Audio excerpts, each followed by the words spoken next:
Apakah positivisme? Positivisme itu dari akar kata positif yang artinya adalah yang faktual. Jadi positif di sini maknanya normatif, maknanya deskriptif, tidak normatif. Bukan positif, wah kamu harus berpikir positif ya, bukan itu. Tapi makna deskriptif. Jadi positif itu berarti yang faktual, bukan positif yang konotasinya nilai, yang norma, yang lawannya negatif itu. Juga bukan positif yang respect itu. Respect positif nggak? Positif, aduh kan gitu. Enggak, bukan yang itu. Jadi positif di sini artinya yang faktual, yang nyata. Kalau saya ngomong faktual berarti yang bisa diakses oleh panca indera. Karena panca berarti ada 5, bisa dilihat, bisa diraba, bisa didengar, bisa dirasa, bisa dirasa dikejap, bisa dicium. Jadi kalau tidak bisa dicium berarti tidak faktual. Kalau kamu pacaran lama kok nggak mau dicium berarti kamu belum faktual. Karena cintinya faktual itu pacaran yang faktual berarti dia bisa diraba, bisa dilihat. Ya kan gitu. Ini definisinya di sini gitu. Jadi kalau kamu cuma pacaran jarak jauh cuma lihat-lihatan itu berarti belum faktual. Kalau ingin faktual ya dicekel, ya dikecap, ya dicium, ya dirasa. Oke. Jadi harus bisa diobservasi oleh panca indera. Semua yang nggak bisa diakses oleh panca indera berarti dia tidak positif, tidak faktual, dan tidak bisa dijadikan basis pengetahuan. Jadi pengetahuan itu harus tentang yang faktual. Apa tidak bisa Pak pengetahuan tidak faktual? Ya bisa saja, cuma katanya kelompok positivisme pengetahuan yang tidak faktual itu meaningless, nggak ada gunanya. Nggak ada gunanya itu mungkin bisa benar sih, cuma ya buat apa, mau nggak jelas. Makanya filsafat yang ngomong yang tidak faktual itu kan berarti metafisika. Filsafat yang ngomong metafisika kan julukannya filsafat spekulatif, spekulasi, filsafat kiro-kiro. Malam ini ada episode pertama itu kan kira-kira diakal-akal pakai pikiran, nggak tegas, sehingga positivisme punya kecenderungan anti metafisika. Kalau di Indonesia lebih dasar, orang Indonesia itu bisa menggabungkan antara metafisika dan positivisme sekaligus. Itu yang bikin acara Mr. Tukur jalan-jalan dunia lain, itu kan menggabungkan antara positivisme dengan metafisik. Harusnya nggak nyambung itu, tapi disambung-sambungin. Dan kalian senang dibohongi seperti itu. Buktinya iklannya banyak, tiap malam masih tayang.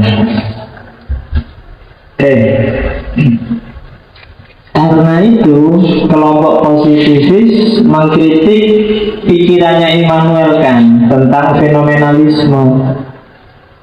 Immanuel Kant kan bilang tidak ada sesuatu di luar fenomena.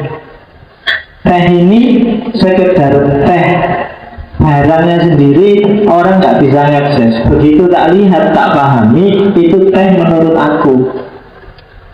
Kalau katanya kelompok positivis ya enggak gitu. Ya teh yang kamu lihat ya itu teh yang sebenarnya. Orang lain juga melihat kayak kamu lihat kok. Kalau nggak percaya coba tanya aja. Ini warnanya apa? Semua akan bilang coklat. Ini warnanya apa? Semua akan bilang bening. Kalau ada yang bilang ini hijau Pak, buta warna, ya kan?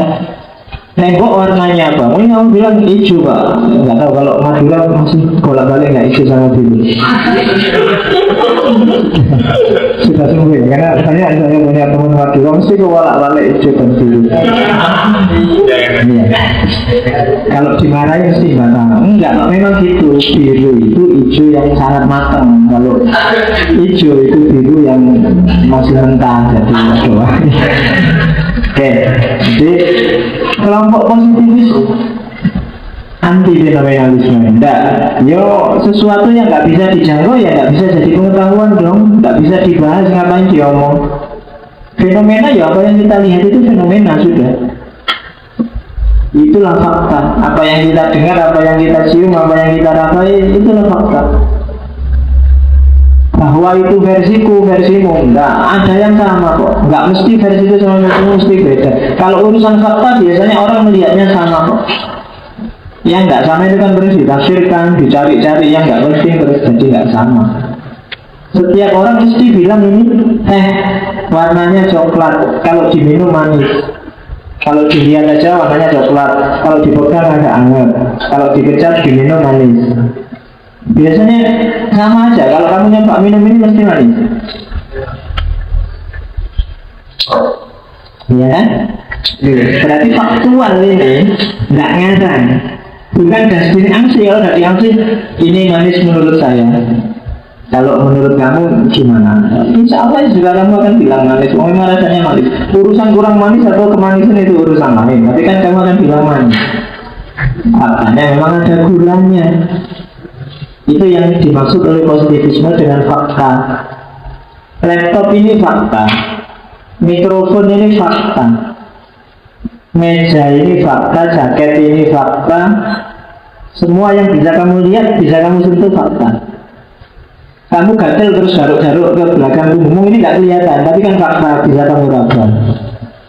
Kamu selilitan pakai lidah, kamu itu nggak kelihatan selilitan apa, tapi kan fakta. Kamu bisa merasakan keberadaan. Dan itulah yang bisa jadi pengetahuan. Di luar itu nggak bisa. Yang nggak bisa kamu akses nggak bisa.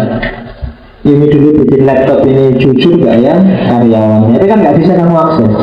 Dia bukan fakta bagimu, maka tidak bisa jadi pengetahuanmu. Politik itu kan banyak yang nggak fakta, agama banyak yang nggak fakta,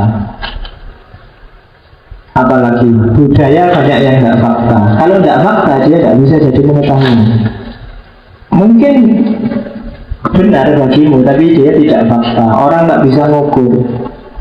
Pengetahuan itu harus objektif, universal, katanya kelompok positivisme. Kalau dia subjektif ya tidak bisa jadi pengetahuan. Maka positivisme mengasumsikan beberapa hal. Yang pertama, asumsi tentang kayak semua para filosof Prancis rasional yang lain, bahwa alam semesta ini punya sunnatullah. Ada aturannya, ada polanya. Jadi teratur dan berkesinambungan. Yang kedua, manusia adalah bagian dari alam semesta. Manusia juga punya sunatullah. Dalam dirimu ada hukum. Kamu bisa lapar, kamu bisa ngantuk. Itu kan sunatullah. Nggak usah dibantah kalau itu ada. Tapi saya bisa melawan ngantuk. Iya, tapi kan fitrahnya kamu itu bisa ngantuk. Saya bisa pak nggak makan 3 hari 3 malam, cuma minum aja sereal. Iya, tapi fitrahnya kamu butuh makan. Loh, tapi kalau Allah mengizinkan, enggak, itu urusan lain. Faktanya kamu butuh makan. Kenapa? Karena kita bagian dari alam semesta. Jadi asumsinya positivisme yang kedua itu. Jadi alam ini ada sunatullahnya, ada keteraturannya, dan manusia itu juga bagian dari alam, maka dalam dirinya ada sunatullah. Bahkan tidak cuma manusia secara fisik, perilakunya manusia itu ada polanya juga, ada patternnya. Yang kamu anggap subjektif, ini psikologis loh pak, versi saya pak. Kalau hari ini itu sudah dibongkar oleh teori-teori DNA, teori-teori struktur sel, teori-teori kromosom, teori-teori zat-zat kimia yang ada dalam tubuhmu. Kenapa kamu marah, kenapa kamu gampang tersenyum, kenapa kamu jadi orang yang ceria, kenapa? Kalau sains, ilmu kimia, ilmu itu bisa menemukan jawabannya secara fisikal, ya kan? Ya yang tiap hari kamu lihat, misalnya kalau ada perempuan tiap hari marah-marah, terus kamu tanya, kamu sudah dapet ya? Itu kan hormonal kan? Berarti ada zat kimia yang berpengaruh dalam dirimu. Mungkin saya pernah cerita dulu skripsiku itu tentang filsafat cinta. Antara lain ambil perspektif kimia. Ternyata secara kimiawi kamu jatuh cinta pada seseorang itu sebenarnya bukan karena hasrat, karena keinginan, tapi ada zat kimia yang diproduksi dalam dirimu yang bikin kamu suka pada lawan jenismu. Saya lupa namanya, tapi bukunya mungkin masih ada, saya nggak pegang. Jadi ada zat kimia tertentu yang zat ini diproduksi secara terbatas. Zat kimia yang bikin orang jatuh cinta pada lawan jenis itu, saya lupa namanya. Kalau ini dipakai terus-menerus, zat kimia ini pada akhirnya akan habis. Kalau sudah habis, itu yang kamu bilang, mana dulu janji-janjimu, mana dulu rasa cintamu, habis sekarang. Makanya kamu makainya jangan boros. Iya. Kamu tiap hari, tiap setengah jam tiap setengah jam, kamu boros, lama-lama habis. Kalau yang saya baca itu, seandainya dipakai terus-menerus, paling lama dia akan habis dalam jangka waktu 2 tahun, paling cepat. Tapi kalau agak mirip bisa sampai 4 tahun. Jadi kamu kalau pacaran jangan lama-lama. Kalau lama-lama pasti nanti nipis, jadi habis. Kalau sudah habis mesti ada yang lain yang lebih cakep daripada dia. Nah kalau ganti orang mungkin bisa diproduksi lagi. Tapi kalau masih itu enggak, zat kimianya habis untuk dia. Oh itu kan khas, itu bisa dianalisis secara kimiawi. Itu bukan karena jerengmu atau karena hatimu yang lembut, tidak ada hubungannya dengan itu. Itu ada komposisinya. Jadi yang sudah pacaran 4 tahun siap-siap saja. Begitu ada godaan nanti langsung gampang berpaling itu, karena zat kimianya sudah habis. Kok suami istri bisa lama? Kalau suami istri itu biasanya relasinya tidak lagi cinta romantik menggebu-gebu seperti anak muda. Mungkin sudah relasinya sudah beda, mungkin bisa jadi kasih sayang, bisa karena anak, bisa karena keterikatan. Sudah terlanjur punya anak, sudah terlanjur terikat, sudah nama baik sosial, nama baik keluarga, karena itu pertimbangannya banyak ya cuma itu. Jadi mungkin masih nyambung karena mempertahankan macam-macam ini. Padahal kalau ditawarin lagi sih juga mau. Kalau ganti yang lain, karena begitu ganti yang lain, yang menggebu-gebu keluar lagi yang tadi sudah tidak diproduksi. Nah itu manusia secara kimiawi ternyata bisa. Ibu yang sayang pada anaknya, orang yang gampang marah-marah, itu bisa dianalisis secara kimia. Karena memang manusia katanya kelompok positivistik itu ditentukan, dia punya sunatullahnya sendiri. Ada sistem yang diberikan Allah memang pada manusia. Sekarang malah nggak cuma kimia kan, nggak cuma hormon, nggak cuma itu, sudah sampai saraf, lebih lembut lagi sudah sampai saraf. Mungkin sebentar lagi bisa masuk lagi ke batin, bisa masuk lagi ke rohani, sains. Orang kan sekarang sudah bisa rekayasa genetika. Jadi tinggal struktur DNA-mu dipelajari, terus kalau ada yang kacau bisa diperbaiki, terus bisa dibikin fotokopimu, membangun manusia baru yang versi kamu tapi edisi revisi. Kalau kamu, kalian ini agak pesek, gimana ya caranya besok struktur yang baru tidak terlalu pesek. Yang ini ngamuan, ini tinggal diatur biar nggak ngamuan, gennya itu bisa. Cuma mungkin etika ilmu pengetahuan belum mengizinkan itu. Tapi mungkin pada saatnya mungkin ada fotokopi semacam itu. Mana ini Jokowi ini berkualitas, ini diplomin yuk, bisa gitu nanti. Atau penjahat-penjahat itu formulanya dicuri terus untuk cloning para penjahat besar yang luar biasa. Terus yang baik-baik bikin cloningnya Superman, Batman, Spiderman gitu kan. Kalau bisa kayak gitu kan, itu namanya struktur DNA. Sampai segitu pengetahuan manusia untuk menjelajahi sunatullah yang namanya manusia. Dan bisa nyampe nemu kayak gitu karena cara berpikir yang positivistik ini. Coba ini nggak ketemu, orang masih pasrah kayak apa tengah yang agama, ya mungkin ya kalau ada apa-apa sudahlah, itu karena kuasa Allah, takdirnya Allah memang gitu, selalu gitu kan jawabannya. Makanya ada buku dari Pakistan itu yang Islamisasi ilmu tapi model dia. Jadi biologi diislamkan. Kalau biologi biasa, contohnya gini, biologi diislamkan. Kalau biologi biasa, semua makhluk hidup pasti mati. Kalau biologi Islam, semua makhluk hidup pasti mati insya Allah. Kalau Allah nggak menghendaki ya enggak, kan gitu. Daya tahannya buaya itu bisa berbulan-bulan mangap. Itu sekuler. Kalau Islam dia bisa berbulan-bulan mangap kalau Allah menghendaki. Dan kalau Allah nggak menghendaki, dia baru mangap sebentar sudah ketemu manusia dipegang dibunuh, nggak jadi mangap sebulan. Nah itu biologi Islam. Oke, jadi semua perilaku manusia ditentukan oleh alam. Yang keempat, pengetahuan itu dari fakta, dari pengalaman, tadi sudah dijelaskan. Dan kalau itu fakta, yang bisa diketahui manusia hanya fakta yang objektif. Fakta subjektif nggak bisa diketahui. Tapi kan saya bisa cerita, Pak. Begitu kamu cerita, ceritamu jadi fakta yang objektif, sehingga orang bisa tahu.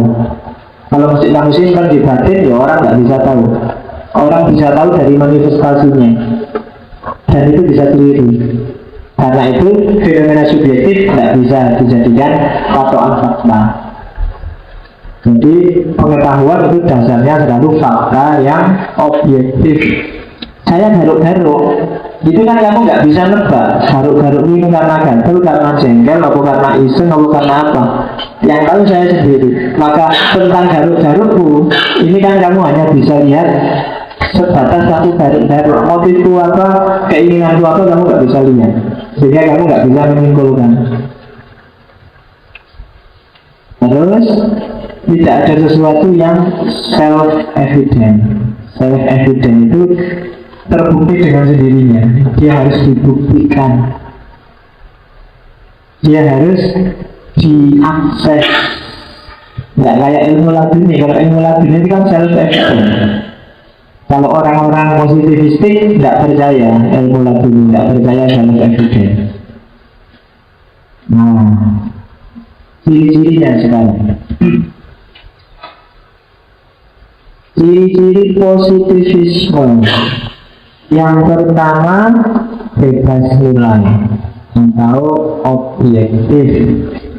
Objektif itu berarti kamu sebagai ilmuwannya, sebagai pengamatnya, harus memposisikan diri sebagai subjek yang mengetahui, dan yang ingin kamu pahami posisikan sebagai objek yang ingin kamu ketahui. Itu berarti cara berpikir yang objektif. Kamu mengambil jarak dari objek yang ingin kamu pahami. Jadi katanya positivisme, dari situlah nanti lahir pengetahuan. Apa tidak bisa Pak subjektif murni? Tidak bisa. Kalau subjektif murni tidak akan ada pengetahuan yang universal. Pengetahuannya pasti pengetahuan yang subjektif. Apa-apa yang terlalu dekat apalagi campur itu tidak akan kelihatan jelas.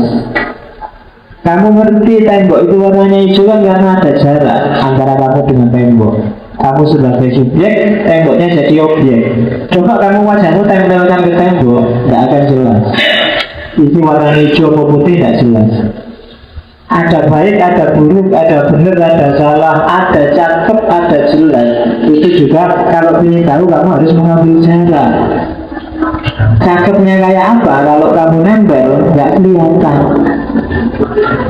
Jadi cantik dan tidak itu urusan jarak. Kalau kamu nempel, baik yang cakep atau tidak cakep sama aja. Podo raketoke wong nempel. Jadi untuk bisa kamu ngerti benar salahnya harus ngambil distance. Kalau bahasa Jawanya harus ditanggang. Kenapa ada istilah tenggang rasa? Itu Biar kamu nggak terlalu egois mikir dirimu sendiri, coba ambil jarak dari dirimu, posisikan dirimu kayak dia. Itu kan namanya tenggang rasa. Bayangkan seandainya kamu jadi dia, itu kan terus dijawab itu tenggang rasa. Itu namanya menilai secara objektif, tidak bias, tidak tendensius, tidak berpihak. Yang kedua, fenomenal. Jadi hanya yang bisa jadi pengetahuan hanya fenomena. Fenomena itu ya yang bisa diakses oleh panca indera. Di luar itu nggak bisa. Kamu ngomong tentang jin, tentang apalagi setan, tentang pikiran, tentang itu kan semua nggak bisa diakses. Jatuh cinta, tentang kesedihan, tentang kerinduan, itu kan semua nggak bisa diakses oleh panca indera. Dia tidak fenomenal. Kalau tidak fenomenal berarti dia tidak akan bisa jadi pengetahuan yang positif. Bisa jadi pengetahuan tapi tidak jenis pengetahuan yang positif, pengetahuan yang faktual, pengetahuan yang ilmiah.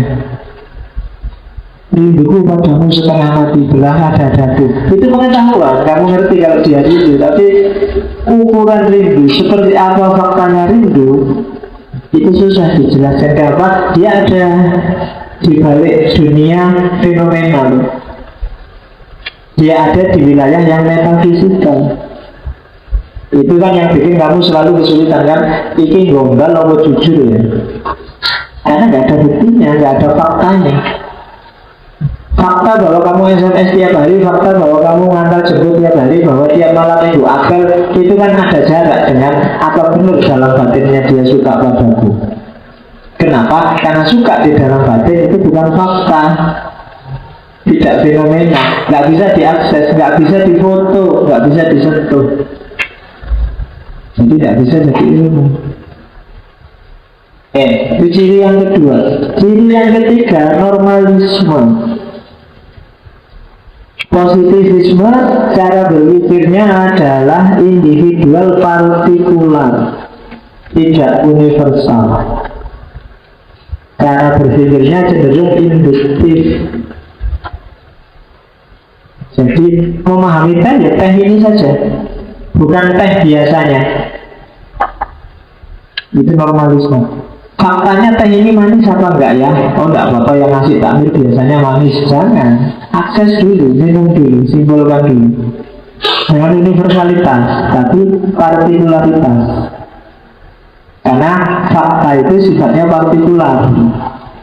Jangan diambil umumnya, ambillah khususnya. Itu normalisme. Terus yang keempat, reduksionisme. Reduksionisme itu alam semesta direduksi hanya pada yang bisa diakses oleh panca indera. Di luar itu enggak. Apa sih alam semesta itu? Alam adalah semua yang bisa diakses oleh panca indera kita. Di luar itu bukan bagian dari alam semesta. Ada dimensi ke-6, ada dunia, ada apa dunia di balik kenyataan, enggak. Ada alam gaib, enggak. Yang ada hanya alam fakta. Kalau orang ini kan terus kayak empirisisme. Nah terus yang gaib-gaib itu cuma rekayasanya akal dengan bahan fakta. Jadi, ayo, kamu misalnya membayangkan alam gaib itu gambar yang ada di kepalamu, itu sebenarnya gambar yang berasal dari fakta. Gondorwo itu tinggi, besar, rambutnya panjang. Lu rambut itu kan dari fakta. Giginya panjang, gigi dari fakta. Tinggi, besar, hitam itu kan dari kenyataan sehari-hari. Kan ada orang tinggi, besar, hitam, rambutnya panjang, terus pakai kolor. Kolor itu kan dari fakta. Dari kehidupan sehari-hari yang pakai kolor terus kamu gambarkan Gondorwo itu pakai kolor. Malaikat mungkar nakir itu besok kalau kita dikubur, dia datang pada kita membawa pentungan. Ya pentungan itu dari mana kalau nggak dari fakta? Kamu ngerti pentungan kan dari kehidupan sehari-hari. Besok kita di surga bisa mandi sama bidadari. Nah, mandi itu kan dari fakta sehari-hari. Apa di surga mandinya sama kayak di bumi kan kamu nggak tahu Pak, tapi ya mandi kan kayak gitu Pak. Karena kamu nggak bisa berpikir di luar jangkauan fakta. Surga kan bayanganmu, saya nggak tahu surga bayanganmu kayak gimana. Kok kayak istana zaman dulu ada kubahnya, terus di dalamnya ada permadani, ada karpet terhampar, ada. Karena di pikiranmu fakta yang kamu alami sering-seringnya kayak gitu, mungkin semacam-macam masjid lah kubah itu. Atau mungkin kalau orang barat yang nggak pernah ke masjid, bayangannya surga itu mungkin kayak hotel bintang 5. Itu pelayan-pelayannya catat-catat pakai dasi, semuanya bisa dipakai. Butuh apa-apa tinggal ketik, di calling aja selesai. Nah, di kepalamu ada. Makanya Quran itu banyak bicara fakta Arab saat itu untuk biar Islam dipahami. Analogi-analogi Quran kan juga pakai fakta-fakta. Watini wa zaitun, buah tin dan buah zaitun. Karena orang Arab secara faktual kenal buah-buah itu. Kalau Quran turun di Indonesia mungkin buahnya bukan buah tin, mungkin demi duren dan rambutan, mungkin gitu. Karena dia turun di Arab ya watini wa zaitun. Kalau ngasih contoh hewan ya hewannya kan wa ilal ibili, dan tidaklah kamu lihat pada unta, kan contohnya unta. Karena di Arab orang tahunya fakta binatang adalah unta. Kalau turun di sini ya mungkin apa ya? Tidaklah kamu lihat pada bebek dan mungkin gitu. Di Arab nggak ada bebek, kalau di sini ada bebek, orang Indonesia kenal, orang Arab nggak kenal. Itu fakta. Jadi reduksionisme ya memang alam manusia terbatas oleh jangkauan panca inderanya. Saya sering cerita gambaran surga dan neraka di Arab itu ya neraka surga abad ke-6 versi Arab. Zaman itu air susah, maka dipamerilah surga jannatin tajri min tahtihal anhar. Tenang aja, besok di surga depan rumahmu ada sungai, wah enak nih masih berjalan gitu. Kalau orang Indonesia kan nggak bisa dipamerin gitu. Tenang aja, besok ada sungai, waduh gawat ini. Iya, tadi sudah kebanjiran, sekarang besok di sana dekat sungai lagi, alamat itu siap-siap kan itu.